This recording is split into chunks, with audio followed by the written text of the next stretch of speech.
project is fire detection alarm.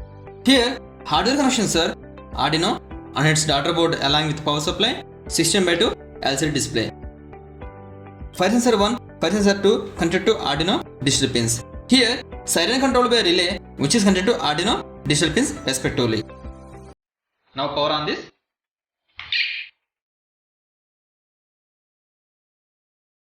Two fire detecting sensors placed at different places based on our requirement.